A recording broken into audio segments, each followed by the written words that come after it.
Encore une petite phrase. Dans Le Parisien ce matin, le président dit « Les non-vaccinés, j'ai très envie de les emmerder ». Allez. Bon, bonjour, merci d'être venu au Débeauté, mais on vit au Débeauté depuis hier. L'entretien du chef de l'État dans le journal Le Parisien a créé une situation de crise parlementaire au minimum. Les propos sont considérés par pratiquement toutes les oppositions de manière publique, mais aussi par une partie des élus de la majorité comme inacceptables.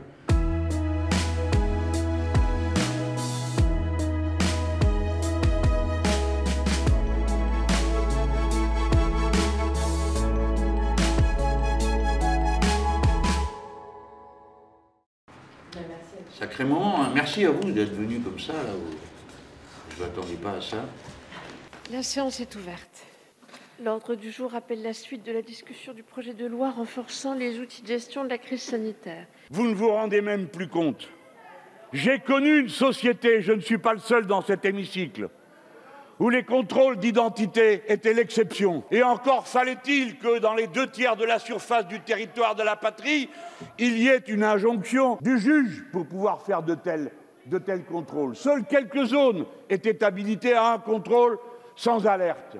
Dorénavant et depuis 1986, de crise terroriste en crise sanitaire, voici que les contrôles sont partout. Et voici maintenant les gens qui servent dans les bars et les restaurants qui vont contrôler l'identité. Mais dans quel monde allons-nous vivre à la fin? Tout le monde va contrôler tout le monde. Ça va s'allumer comme ça. Et puis en face, il y aura la Lune, il y aura l'ISS, un autre petit satellite. Et puis sur l'autre tableau, on aura Mars qui sera là en ligne de mire, etc. Voilà. Et là, on est dans l'espace. Ça sera sans aucun doute le plus beau tableau et le moment le plus impressionnant du... Non mais c'est bien parce que ça va me permettre aussi de partir sur le seul écosystème compatible avec la vie, donc de revenir à la conclusion.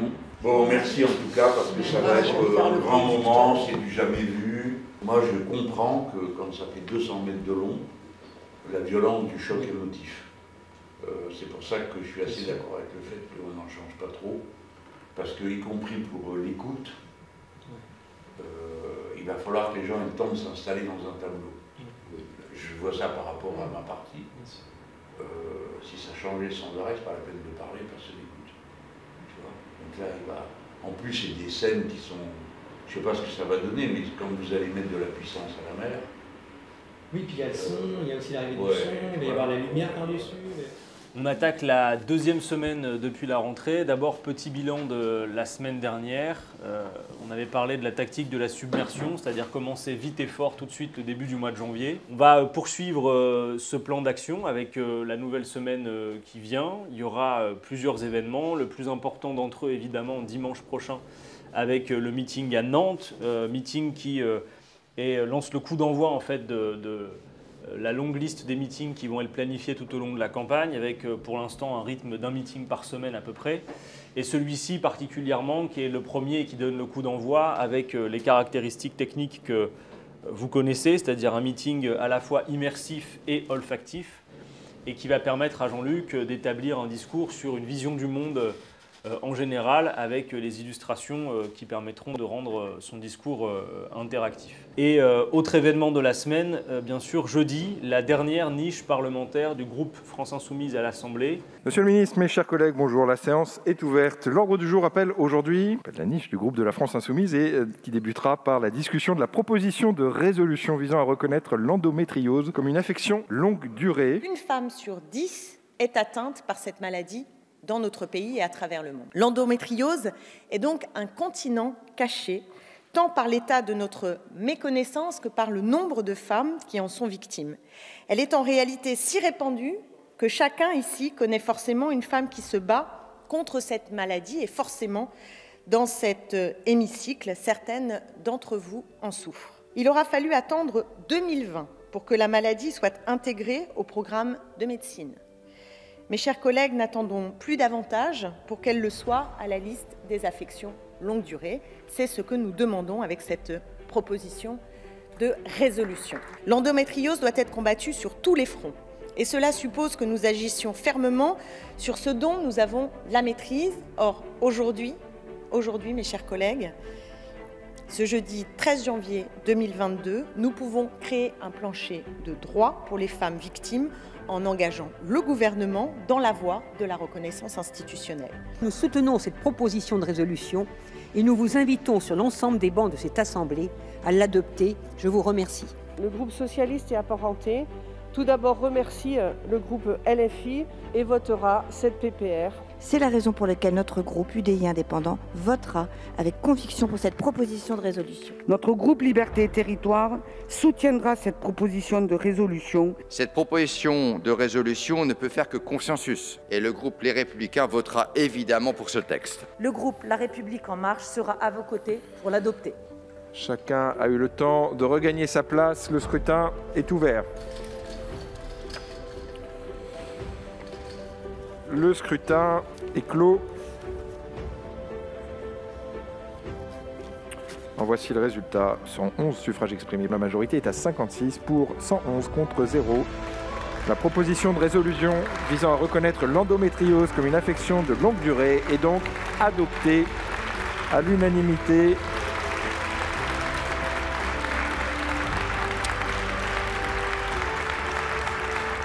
Une penderie. Pour chemise. Elle est trop pleine. Toi, t'es en train de tourner un bêtisier. Non. Alors, Catala.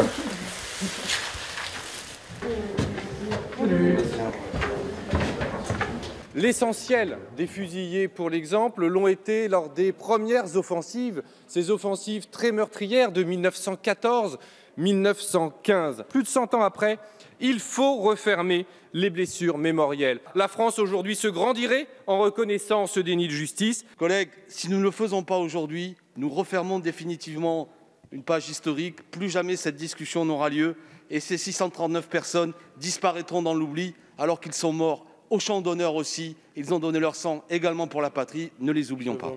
Vous citez, monsieur le rapporteur, dans votre rapport les fusillés de Soins. J'ai l'honneur, le grand plaisir d'être le descendant, le petit-fils d'un officier de réserve qui les a défendus à la lueur d'une bougie dans une salle de classe. Ils ont été fusillés au petit matin. Alors oui, aujourd'hui, je ne pensais pas avoir cette émotion ce soir, je vous le dis sincèrement, mais ça ravive beaucoup de choses. Nous procédons au scrutin. Je mets aux voix l'ensemble de la proposition de loi. Vous avez regagné vos places. Le scrutin est ouvert. 74 votants, 65 exprimés, pour 39, contre 26. Elle est donc adoptée. Je vous remercie, chers collègues. Faut que je le check. Bonjour, madame. Ça va? Ouais. Moi, j'écoute que ça. Et puis en plus, il essaie de... Parce que moi, je n'écoute que ça.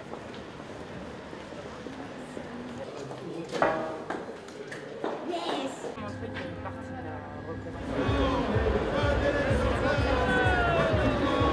Bravo les enseignants, bravo les personnels, on lâche rien.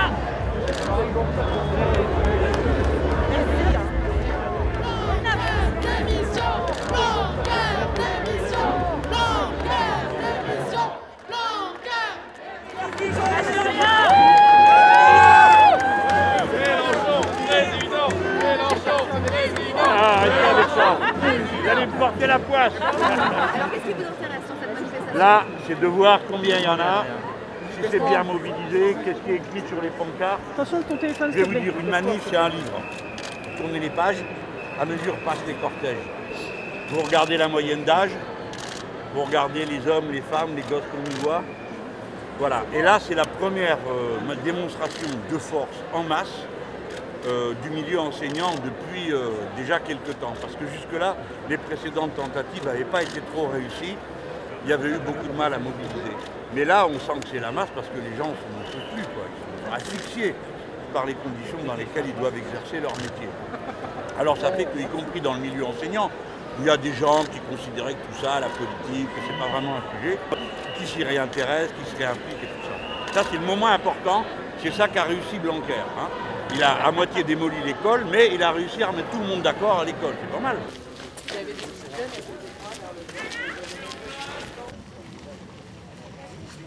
C'est vrai que c'est magnifique quand même comme jardin. Faites le tour si vous voulez vous instruire, vous faites le tour. Enfin, je sais que vous avez. Oui, il y a différentes statues. Ouais. Puis tu regardes, tu te demandes à quelle époque c'est, qu'est-ce qui se passe, est-ce que tu connais au moins un événement que tu arrives à situer.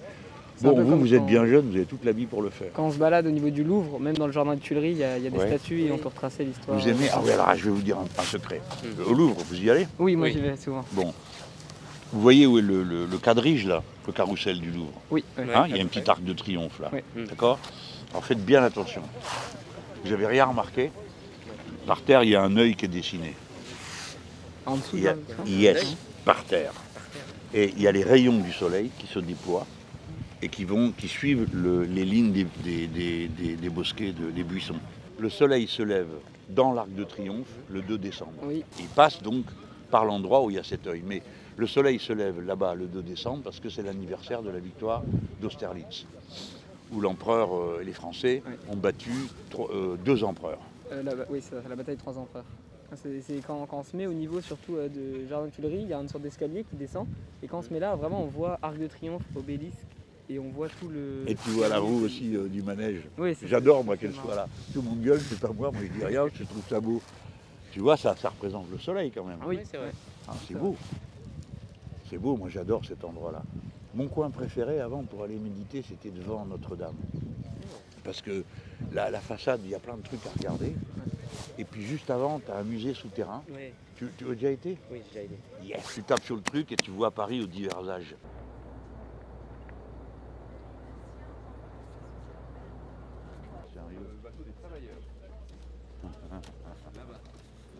C'est lequel? Celui-là, là, orange? Bonjour. En 2006, on s'est dit il va y avoir des éoliennes flottantes et y avoir des dispositifs d'énergie marine renouvelable qui vont devoir se tester. Il faut qu'on mette en mer un site qui va contribuer à tester les premiers vols de ces engins-là, dont les éoliennes flottantes. 2006, c'est l'idée. 2018, c'est l'éolienne à l'eau qui fonctionne et qui fait de l'électricité. Aujourd'hui, il y a tous les éléments techniques et scientifiques pour dire que dès 2030, l'énergie éolienne, que ce soit à terre comme en mer, va être globalement 2 fois moins chère que l'énergie nucléaire. Ça, c'est sûr. Ça, c'est sûr. Mais moquez-vous de moi, vous allez voir. Je vous jure que je vous pousse. Je me moque pas, je rigole. Je vous pousse dans l'eau. C'est sûr. Regardez l'eau glacée, là. Vous pensez à tous les gros poissons qu'il y a là? Allez-y, c'est bon pour vous. Vous n'en avez pas d'autres en France, hein? Il n'y en a pas beaucoup dans le monde. Il y en a combien? Ah, je ne sais plus parce que là ça va vite, mais quand on a monté en 2018, il y en avait 3 ou 4. Ça vous paraît tout petit, ça fait 40 mètres sur 40 mètres la base. Ah, quand même. Vous voyez, on est au large du Croisic, là. Dans cette direction, c'est le Croisic. C'est une petite ville de 5000 habitants. Cette éolienne là, elle produit en gros l'électricité dont a besoin la ville du Croisic. C'est une éolienne, comme ce que vous pouvez voir à terre, mais on l'a amenée en mer. Voilà, on l'a amenée en mer parce que les vents sont plus réguliers, les vents sont plus forts. Et donc ce qu'on appelle le facteur de charge est beaucoup plus élevé en mer qu'à terre. Et puis surtout, on l'éloigne de la pollution visuelle. Facteur de charge, ça veut dire que ça tourne pendant. Que parfois on peut. Ouais, ça produit plus qu'une éolienne terrestre. Ça produit plus qu'une éolienne terrestre. C'est plus éloigné des conflits avec les usagers, avec les habitants, etc. Attendez-vous là. La question que vous avez posée tout à l'heure, je l'ai entendue. L'argument, parce qu'on est en ce moment dans une dispute, hein, on est d'accord, une dispute saine, honnête, et on nous dit ce genre d'installation, vous comprenez, il n'y a pas toujours du vent, alors ça donne moins qu'une centrale nucléaire qui, elle, fonctionne sans arrêt. Alors, aujourd'hui, ce n'est plus vrai, parce que comme le parc a vieilli, il y a donc des temps d'arrêt de plus en plus longs et de plus en plus fréquents sur un nombre de plus en plus grand de centrales. À l'heure à laquelle on parle, la capacité de ces machines, c'est-à-dire le temps, ce qu'elles vont produire, est équivalent avec le nucléaire, c'est-à-dire 60%. Ils appellent ça comment, vous m'avez dit? Le facteur de charge. Le facteur de charge, voilà. Donc on est au même niveau. Ça, c'est le premier argument. Voilà, donc aujourd'hui, on est au même rendement, on va mettre des guillemets sur le mot rendement, entre l'énergie nucléaire et l'énergie qui provient d'installations de cette nature, parce que le parc nucléaire a vieilli, etc. C'est le premier argument pour ne pas commencer à dénigrer l'éolien avec des arguments qui n'en sont pas. Alors ça, il faut voir tout ce que ça fait, hein. D'abord, il faut fabriquer tout ça. Ensuite, il faut les installer. Ensuite, il faut les entretenir. Il faut aller et venir. Et ça veut dire des bateaux de service à construire, du personnel à former pour faire ce travail-là. Ça sera un monde nouveau, avec des activités nouvelles, comme on en a vu à intervalles réguliers apparaître dans l'histoire de l'industrie dans notre pays. Et comme on est une nation technicienne, on sait faire ces choses-là, on sait les organiser, on a des bons planificateurs. C'était important pour nous de venir ici pour le montrer, y compris à vous, puisque vous suivez les débats et vous entendez dire et argumenter. Donc il faut, la preuve, la voilà, c'est pas un rêve ce dont je vous parle en disant on peut installer ça. Alors, bientôt on ira voir les hydroliennes sur les rivières. Mais là voilà, pour moi, ça c'est une des solutions majeures que nous avons dans notre musette pour pouvoir se passer du nucléaire. Parce que le débat sur le nucléaire, il n'est pas idéologique, il est pratique. Moi je suis contre l'industrie du nucléaire, la production du nucléaire, parce que c'est dangereux. Et c'est uniquement pour ça, pas parce que j'aurais quelque chose contre le nucléaire. Et tout le personnel qui travaille aujourd'hui dans le nucléaire, hein, c'est l'engagement qu'on en a pris, tout le monde sera recyclé, personne ne restera en rade. Le problème qu'on aura après, c'est qu'est-ce qu'on va bien pouvoir faire pour arriver à les fermer et neutraliser les déchets et les installations qu'il y a là. Ça, c'est une grosse question qui, pour l'instant, n'a pas de réponse. Bonjour. Donc, vous aimez bien le milieu de l'imprimerie? En principe, ouais. J'ai travaillé là-dedans quand j'étais étudiant. Correcteur, non, pas typographe. Alors, la composition manuelle, c'est Gutenberg qui a inventé le système avec les caractères mobiles en plomb en 1440. Les caractères sont donc rangés dans une casse, donc ce grand tiroir en bois là, dans lesquels il y a 115 castings pour trier les lettres. Donc voici le plan de casse. Donc, vous allez avoir le haut de casse et le bas de casse. Dans le haut de casse, les majuscules, ici les caractères avec accent, et dans tout le bas de casse, les minuscules, les espaces, la ponctuation et les chiffres, à quelques exceptions près. Et donc c'est le compositeur typographe qui va venir prendre les caractères les uns à la suite des autres pour composer sa ligne. Voilà. Ça c'est l'idée. Ça c'est avant la machine où on tapait... Voilà, c'est ça. Ça c'est 1440, c'est début. Fin du Moyen-Âge, début de la Renaissance. Voilà. Je jubile, non, vous inquiétez pas. Ça me rappelle des choses, le haut de casse, le bas de casse. Oui, j'imagine. C'est tout un vocabulaire. Ah oui, moi j'ai bossé comme correcteur, on avait une machine à Heidelberg de 1895. Pardon, je vous suis. Non, il n'y a pas de problème. Alors on arrive là, ça. On met les lignes de plomb. Non ça. En fait, non, quand c'est préparé. D'accord. Donc si vous me donnez une phrase, je peux vous en composer une. Une petite phrase. Il faut bien la choisir. Bon. Liberté. Liberté. Très bien, je prends. Donc, un typographe expérimenté peut lever jusqu'à 1000 caractères à l'heure. Vous allez vous rendre compte que ce n'est pas mon cas, mais je vais prouver. Oh, soyez pas trop dur. Mais pendant que vous y êtes, mettez-moi à égalité aussi. Oui, c'est vrai, je l'ai vu faire ça, à toute vitesse. Oui. Donc liberté, égalité. Bon, allez-y, il n'en manque plus qu'un. C'est vrai, donc ça je vous ai esclavagisé là, vous avez dit une phrase courte. 3 mots, on ne peut pas faire plus court quand même. C'est vrai. On mettait une ficelle autour. Oui, ça, oui. Hein? Oui. Une fois qu'on a mis les lignes les unes à la suite des autres, pour faire le bloc texte, il est ficelé. Avec une ficelle. C'est ça, voilà. Classique. Ouais.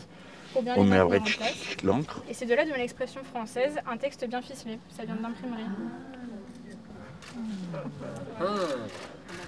C'est votre métier en principe, hein, appartenir les trucs. Normalement, vous grattez. Non, on ne savait pas. Eh ben, vous apprenez, voilà. Il faut tout faire ici, les questions, les réponses. C'est ça. Et après, on met le bloc texte sur une presse. On fait une première épreuve, on corrige et après on part pour éliminer les exemplaires. Voilà, c'est là que commencent mes emmerdements. On corrige. Parce qu'au premier passage, comme vous le montre madame, on est passé sur la morasse, on a la feuille de papier et on a le texte. Donc, alors je ne sais pas comment on fait avec ça, mais donc moi je corrigeais et il refaisait que les lignes de correction. Oui, c'est ça. Sauf si c'est comme ça qu'on fait. Oui. D'accord. Et bon, alors au premier passage correcteur, c'est intéressant. Au deuxième passage, c'est juste le coup d'œil, quoi. Alors ça devient saoulant très vite. Hein. Imaginez-vous que j'ai fait l'annuaire du Bas-Rhin, si ça vous donne une idée de ce que ça peut être. C'était dur. Ouais. Mais si on voit, hein, vous rendez compte tous les métiers qu'il y a là, en plus de l'imprimeur, il y a ça à faire. Oui, c'était très compartimentés, hein, ils se mélangeaient pas. Celle-là, je l'ai vu fonctionner. C'est linotype. C'est de linotype. Voilà, le gars, il était là, moi j'étais là. Et la morasse là-bas. Ah, voilà. Ah ouais, ça fait drôle de revoir ça. Hein. Si jamais j'avais pensé revoir ça. Vous voulez que je fasse une ligne? Dites-moi ce que je dois écrire dessus. Votre prénom et votre nom, par exemple. Par exemple. Ou, Ouais. liberté, égalité, fraternité. Oui, j'aime bien ça. Non, mais oui, recommencer ça. Mais elle marche la machine? Oui, elle marche. Elle marche, vous allez la voir. Ouais. Allez. Ouais, ouais. Comment c'est instantané? Le plan est en fusion dans le creuset. Ça, c'est l'espace? Oui. Oui. C'est les plans faire une de ligne. Oui. Je demande la permission. La suite. Vous voulez rajouter quelque chose? Vous êtes arrêté où là? Vous avez fini? Oui, j'ai fini.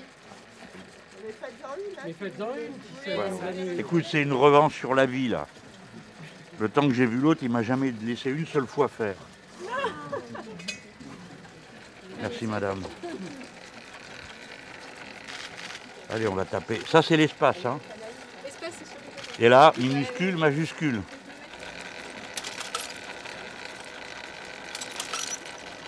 Je sais pas où est l'accent, mais c'est pas grave. Voilà, j'ai mis laïcité pour terminer. J'en profite pour regarder. Regarde-moi ça. Oui, tout le travail des courroies. C'est vraiment le prototype, vous savez, de l'industrie mécanique, la fin du 19e siècle. Des courroies, des poulies, des machins. C'est magnifique à regarder. Ah là là, bah, bien sûr, c'est une œuvre d'art. Ce truc. Ah bah oui, complètement. Bah, c'est très sympa de votre part de m'avoir laissé faire ça. Je vous en prie, maintenant on va la fondre. C'est bon pour vous raccrocher. Et voilà. Les histoires à qui? Vous voyez, là, alors on mettait ça comme ça. Il passait la ficelle autour. Un petit coup d'encre, la feuille, crac.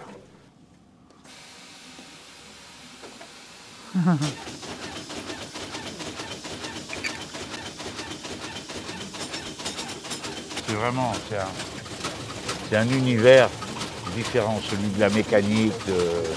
C'est un peu retour vers le passé avant le meeting de demain qui se Non. projette vers l'avenir? Non, non, non, pas du tout, parce que ces machines, elles sont elles-mêmes, c'est tout à fait dans l'esprit les frontières de l'humanité. L'imprimerie, c'est certainement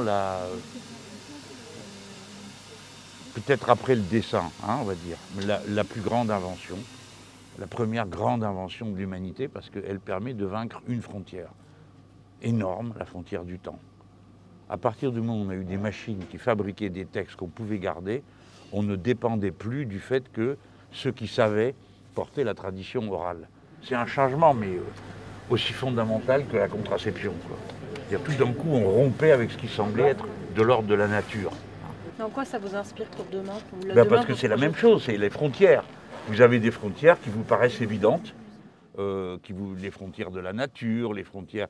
Par exemple, aller dans l'espace, le deuxième... Pour moi, les événements dans l'ordre, hein, c'est primo Gutenberg, secundo Gagarine. Alors je pourrais mettre au milieu celui qui a inventé, je sais pas quoi, moi, un médicament, hein. Peut-être on pourrait mettre... Mais d'accord, on pourrait mettre Pasteur pour le vaccin, puisque c'est... Mais si vous voulez, Gagarine, c'est frappant, parce que les êtres humains qui sont une espèce d'animaux qui n'a pas de biotope particulier, la plupart des animaux ont un biotope et n'en sortent pas. La preuve, c'est ça la crise écologique. Hein. C'est les bestioles, elles n'ont plus leur milieu, donc ils fichent le camp ailleurs et on a la zoonose et le reste. L'être humain, il fait partie des quelques races avec les rats, les cafards et quelques autres comme ça qui n'ont pas de biotope. Et là, tout d'un coup, l'être humain franchit le biotope de la suprême, celui de la planète elle-même. Et c'est extraordinaire. Hein. C'est extraordinaire. Alors maintenant, la suite arrive, on est en train de faire... Mais cette machine-là, c'est direct la science-fiction, direct. Quand ça commence, tout d'un coup, paf, on passe dans autre chose. Enfin, la mémoire va être portée par une machine et pas par des êtres humains. Le hasard de la vie fait que j'ai pu connaître toutes les étapes entre ça, qui était encore pratiqué dans les années 70, et aujourd'hui, où vous avez la personne qui tape son texte, et ça va directement du clavier d'ordinateur à la machine. C'est-à-dire à la machine qui grave. Hein. C'est inouï. Quand on nous disait que ça finirait comme ça, on ne le croyait pas. Vous vous rendez compte comme ça paraît extraordinaire. Vous avez, entre les deux, vous avez 10 métiers. Le gars qui faisait tourner la machine, celui qui faisait ci, l'autre qui faisait ça. Après, on flashait, après on amenait pour faire la plaque. On regardait tout ça et on disait tout ça, pouf, tout va disparaître. On ne le croyait pas. Et on l'a vu. Donc il y a plein de choses qui aujourd'hui nous paraissent impossibles et qui vont l'être très rapidement parce qu'une des caractéristiques du progrès technique, c'est son accélération. Et ça, c'est de la clicherie, de la photogravure. Ça, c'était mon ancien job, j'étais photograveur. On faisait ça il y a 25 ans encore. C'est fini, hein? Vraiment, c'est fini. Macintosh l'a enterré. Ouais. J'ai rien contre Apple. Bon, voilà une époque révolue, quoi. Ouais, c'est pas vieux, hein? Et ouais, tout est balayé en une décennie. De 90 à 2000, tout dégage. Vous voyez, sur l'accélération du temps, c'est ça. Ouais, c'est exponentiel. Ouais. Exponentiel. Bah, écoutez, franchement, ok, c'est du savoir-faire, mais en même temps, c'est du soulagement de la peine, parce que on respirait pas que de l'air frais, hein, à faire de la... Non, bah les bains d'acide, on les lâchait tous les jours dans les égouts nantais. 500 litres qui partaient tous les jours. D'acide non neutralisé. Puis vous-même, vous étiez dessus. Oui. Bah, je l'aurais pas fait 20 ans de plus. Tu vois? Non. Non, mais c'est pour ça qu'il faut faire... c'est dire. Non, mais il faut faire attention à ce qu'on dit. On faisait des trucs, c'était bien, on est passé à autre chose, c'est bien aussi. Oui, on est d'accord, Faut pas être trop nostalgique non plus, c'est stupide. Sinon, on fait des émotions. Bon, alors on continue, parce qu'avec moi, je vous préviens, la dernière fois, ils m'ont dit on reste 3/4 d'heure, on est resté 4 heures. Vous pourriez signer notre livre d'or. Voilà, donc si vous voulez nous faire soit un beau dessin, soit ce que vous voulez. Oh là là là là là.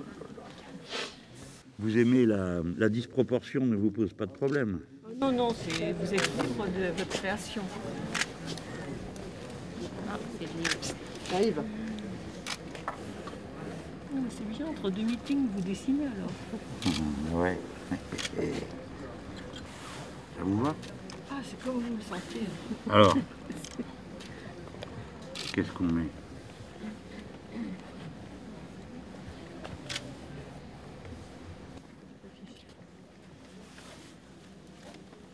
C'est un peu prétentieux, hein, j'ai pris toute la page. Oui, c'est les bouteilles réservées. C'est fait comme ça? Oui. Voilà. Et puis pour rester dans la tradition, donc Catherine Cellier, présidente du musée, vous offre un livre qui a été composé en typographie au musée de l'imprimerie. Il est numéroté et il porte le numéro 39. Parfait, bon. Comment vous le savez? Lons. Vous le savez? Oui, bien sûr. Vous êtes de là-bas, vous, non? Voilà. Chouïa. Lons. C'est pas Tanger, c'est Lons. C'est Lons, oui, ben Voilà. moi c'est mon petit pays de... Ben oui, Besançon, Bezac. Ouais, et Lons, mais j'étais au lycée Rouget de Lille là-bas. Oui. Donc on a, Madame la Présidente a choisi ce numéro de... C'est trop gentil. Sa Majesté le Verbe, vice-roi des phonèmes, c'est pour moi ça. Entendant les clameurs qui montaient de la rue dans un si grand vacarme, s'en était inquiété auprès de ses conseillers adverbes et de ses confidents. Il avait demandé distrait, comme pour faire un mot, « Qu'est-ce que cela? Qu'est-ce donc que cette meute? Est-ce là une émeute ?» Il lui fut répondu par ses grands optimaux. « Non, Mossire, c'est une évolution, sur quoi chacun va qu'à ses occupations. » Waouh. Les droits du mot.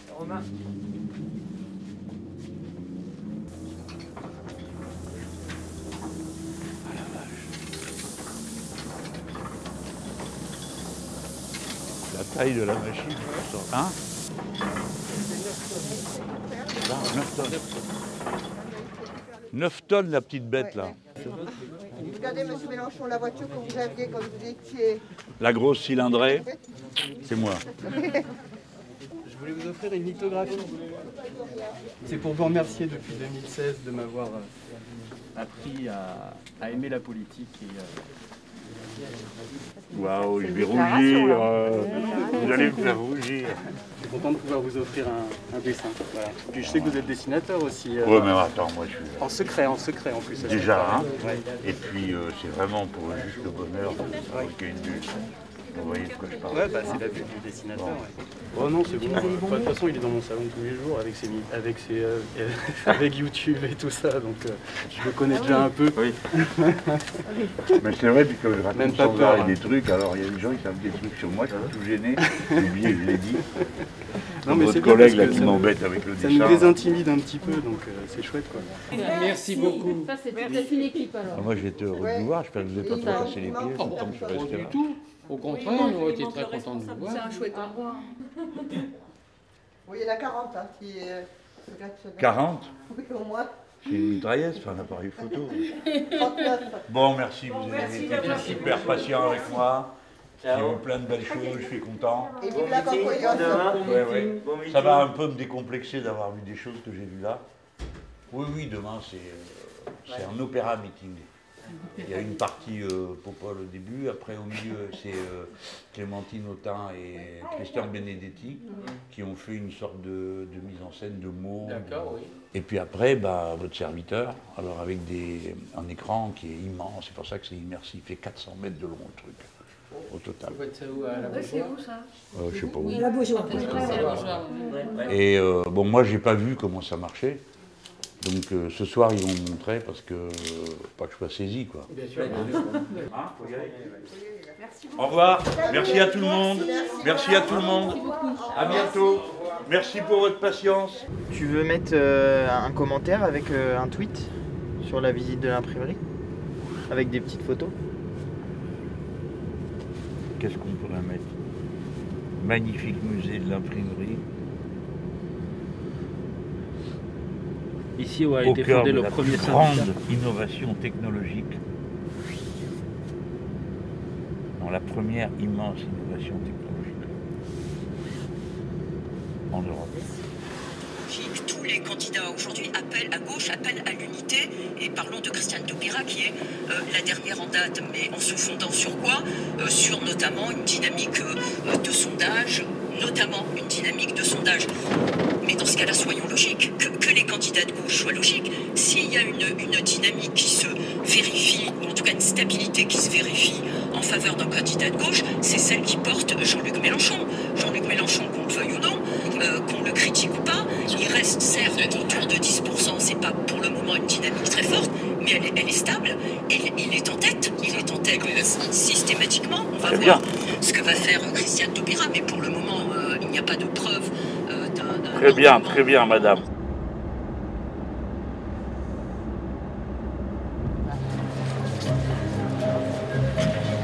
Les musiciens, les chanteurs, ils font déjà de l'immersif. Les profs dans leurs cours aussi font de l'immersif, on amène la musique à jouer. Il n'y aurait que la politique qui serait liée à une forme exclusive, l'orateur ou l'oratrice parlant tout seul, déjà c'est un peu pénible. Donc il faut utiliser tout ce qu'on peut comme outil qui marque l'esprit, qui accompagne le message. Il faut que les gens soient fiers, quoi, ceux qui sont avec nous, il faut qu'ils soient fiers, qu'ils se disent waouh, ils ont trouvé des idées, ils savent le faire. Et puis le décor accompagne le discours. C'est lui le responsable de tout ça. Bonjour madame. C'est l'illustratrice. Ah ouais, salut. Enchantée. Bonjour. Enchantée. Alors je vais parler de vos dessins là. Ah ben... Le dessin de la ville là. Exactement, le grand paysage. Comment ce meeting va permettre de montrer que vous avez l'étoffe présidentielle? Ça on l'a gratis. C'est pas ça qui compte, pour moi. Si vous voulez, l'étoffe, comme il dit, c'est une comédie. Alors vous devez avoir l'air d'une statue de marbre. Bon. Alors vous pourrez débiter un maximum de bêtises ou de mots creux, mais ça fait rien, vous avez l'air présidentiel. C'est pas ça qu'il faut faire. Moi, ce que je dois faire, c'est je dois expliquer pourquoi on fait tout ça. Donc, comme on recommence tout, parce que c'est le mois de janvier, c'est comme si la campagne recommençait, le premier meeting, c'est pas un meeting de révélation quant au mot d'ordre. C'est un meeting qui met en scène la perspective dans laquelle je me situe. La rupture avec ce modèle économique, la rupture avec le productivisme, avec le capital financier, avec tout ça, quoi. Et en même temps, la perspective d'un autre futur qu'on peut faire autrement, qu'on peut faire beau, qu'on peut faire grand. Hier, on est allé voir une éolienne en mer. Bon, parce que c'est un modèle offshore, qu'il y a des Français qui en font des comme ça. C'est ça que je voudrais un petit peu dire, suggérer. C'est dire, bon, c'est bon, on a compris que il faut qu'on se débarrasse de ce vieux monde, on peut faire autrement, mais voilà ce qu'on a dans l'esprit. Clémentine qui s'occupe de toute la première partie. Oui, avec des lectures. J'espère surtout que ça va marcher, quoi. Ce qu'on a prévu. Mais je crois, ça va être beau. Vous avez fait des tests, rassurez-nous. On est en train de faire des tests, là, vous voyez pas?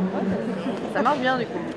Non, mais non, si ça va bien, parce que dans les meetings, j'ai jamais vu ça dans un meeting politique. Donc comme on expérimente, bah voilà, c'est ça qui est... Et on a du mal à voir comment ça va, à quoi ça va ressembler, nous, vous voyez. Nous, on peut d'accord, c'est beaucoup mieux sur téléphone. Mais attends, mais c'est pas... Ouais, c'est incroyable. Là, ça lag parce qu'ils n'ont pas mis une bonne connexion. Mais sinon, c'était plutôt... C'est ouf, t'as vu, c'est incroyable, tu peux regarder tes pieds. Non, mais t'es une caméra, Bastien.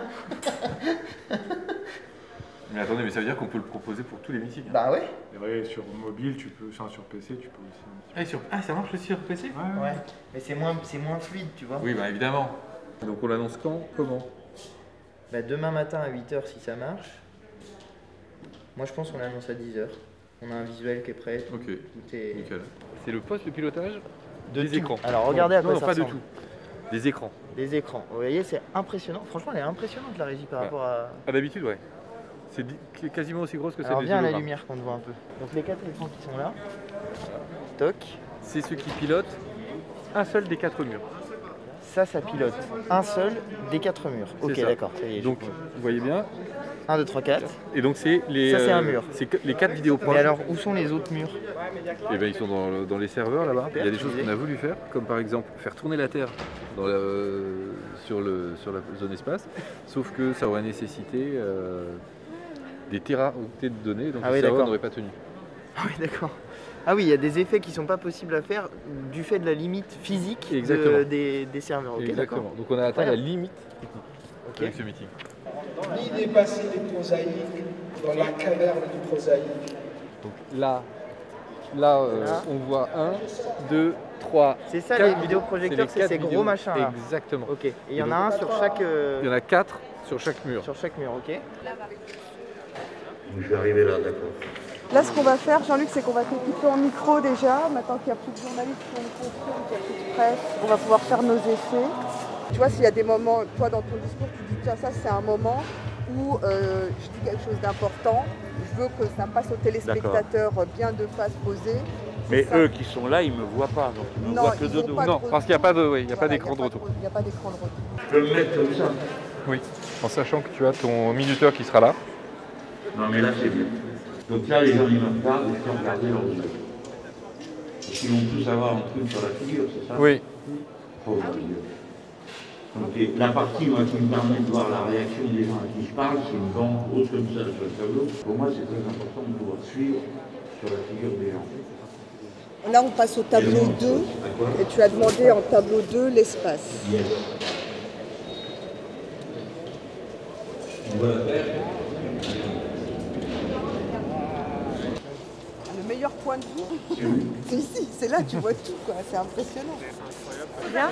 Bah écoute, c'est un peu compliqué, beau, hein. On a vu la mer. Change de métier. Ah oui, parce que ça implique des choses techniques. Ah ouais. Beaucoup.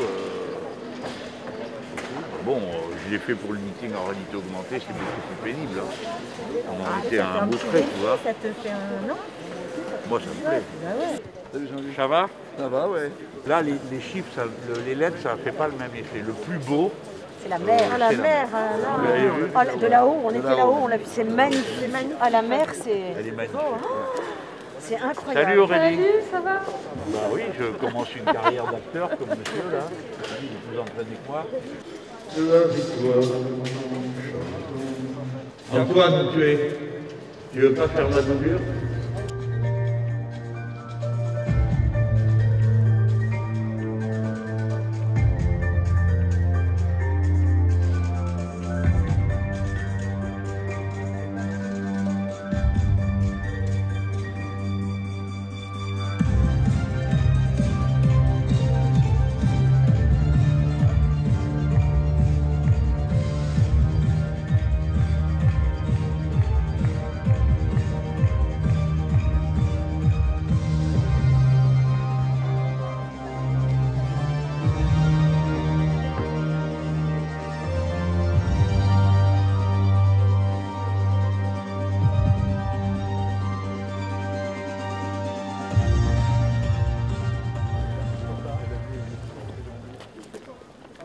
La première partie, elle va concerner tout le monde. Ce sera le placement des personnes dans la salle. Donc les personnes vont arriver par les deux entrées, une sud-ouest et une nord-ouest.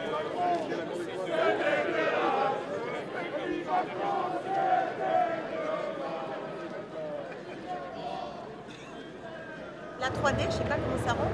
On a mis une caméra 360, on sait pas si ça va cartonner du tonnerre, mais bon.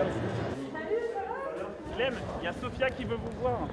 Aurélie, ça va, comment tu fais ton annonce de vidéo et de Clémentine?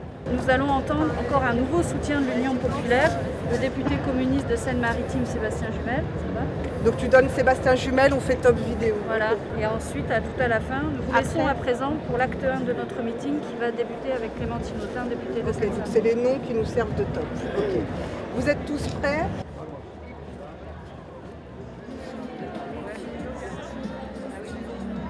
Merci d'avancer encore le plus possible.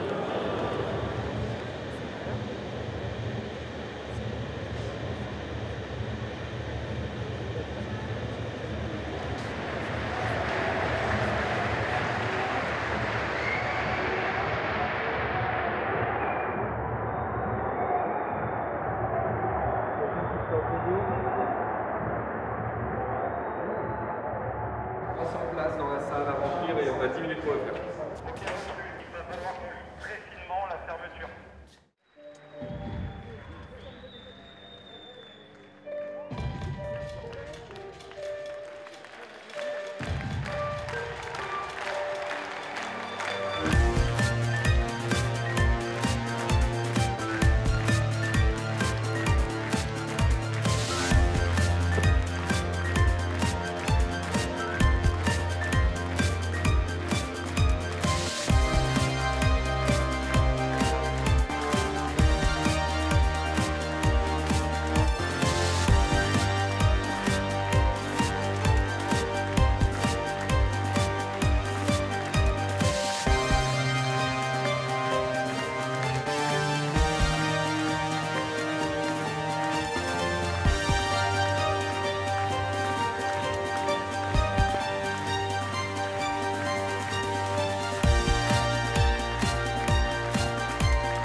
Le meeting immersif est une volonté partagée par l'essentiel de notre projet politique, avait déclaré Clémentine Autain. Paris réussi, spectaculaire, grand discours, pédagogue.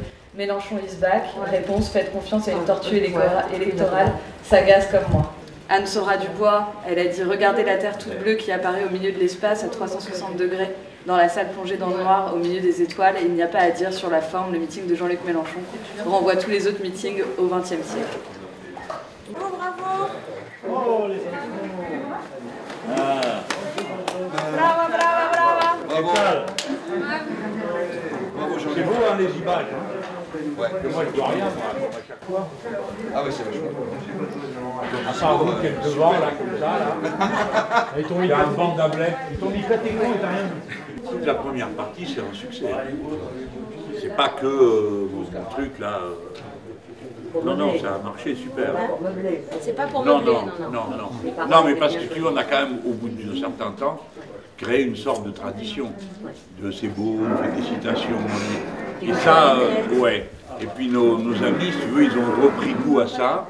Et ils se sentent, je sais pas comment on peut dire, mais respectés. Non, non, c'est super bien passé. J'ai plein de copains qui ont envoyé des messages. Oui, il y en a plein. Ils savent pas que je lis, hein.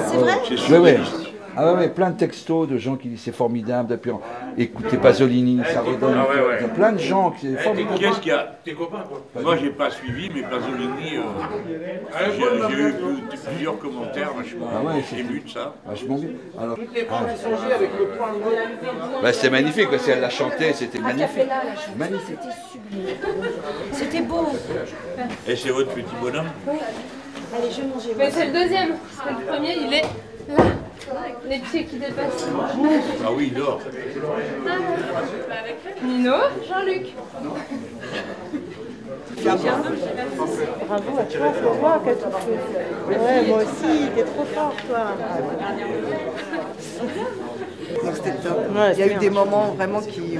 Et la technique impeccable, hein, Ils applaudissent à chaque phrase de Jaurès. Non, aucune. Ouais, mais en plus, quand ça renouvelle l'exercice, je trouve, tu vois, du meeting.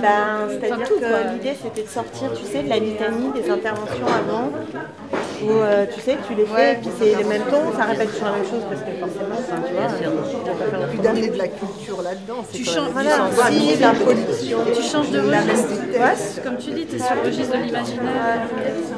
Non, c'est elle qui a pensé tout le... C'est vrai? Ah oui. Non, mais après, on l'a créé en... Mais en fait, j'avais ça dans la tête depuis longtemps, et puis il a tout de suite dit oui, en fait. Il a dit chouette. Non, et c'est une super façon d'impliquer tous les membres du Parlement de l'Union populaire, de leur dire, vous n'êtes pas là. De montrer de la diversité, parce que c'est ça qu'on veut faire. Tous ceux qu'on a contactés, et puis de fédérer sur les textes. Quoi. Bon, c'est vraiment l'opéra politique. Hein. Ouais, mais c'était un bel opéra politique. Il va falloir qu'on trouve. Et ils ont mis au point un truc aussi techniquement, le meeting à 360 degrés, je sais pas à quoi ça ressemble. Mais tu es avec ton téléphone, et si tu tournes le téléphone, c'est comme si tu tournais dans la salle. Ah, ils ont mis ça? Ouais, parce que oui, ils n'étaient pas sûrs d'y arriver, donc ils ne l'ont pas annoncé. Ah ouais. Mais on va le refaire, puisque maintenant ils savent le faire. L'idée qu'on avait au départ, c'était d'avoir ou des lunettes ou un casque.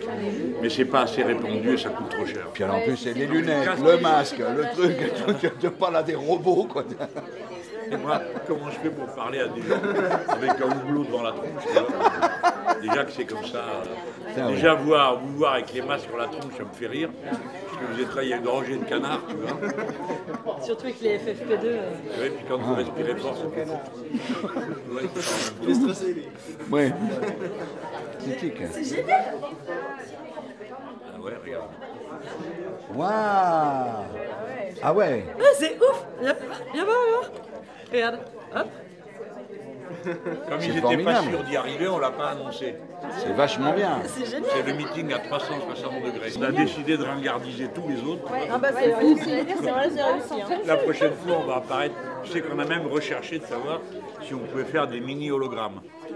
Mais on a pensé que oui, tu mets sur ta table et j'apparais. Non, arrête. Mais qui va s'acheter un mini-hologramme pour me voir moi une fois tous les... Tu vois, un mini Jean-Luc. Non, mais ça fait maître Yoda, tu vois. Ça fait maître Yoda, ça paraît très... Ça va avec le poste Jean-Luc. Tes impôts, tu paieras avec un supplément. Non mais ça existe, hein, c'est possible, mais ça vaut pas le coup, c'est trop cher pour ce que c'est. Non mais croyez pas que la première partie, attention, c'est un coup de marteau aussi. Hein. Ah bah, c'est au moins aussi neuf que les images. Hein. Les deux vont ensemble. Moi j'ai eu plein de... Moi je voyais rien. Tu l'as pas vu? Non, c'est continué à enlever. Et après on m'a mis juste devant la porte. Non mais j'étais à respirer, à prendre mon... Tu vois, normal, hein. Ouais, ça va bien, tu regardes. Et ça donnera pas moi pareil j'ai eu beaucoup live. de retours de gens disant c'est magnifique, c'est beau, on nous prend au sérieux. C'est ça, si on nous prend au sérieux, on nous respecte. Mais ça vaut le coup d'une autre façon, de refaire. Si on connaît les thèmes de ce que tu vas aborder, on cherche des textes, tu vois, on fait une sélection de textes, ceux qui peuvent viennent et on fait une chose. Tu vas cotiser. Ça peut être formidable.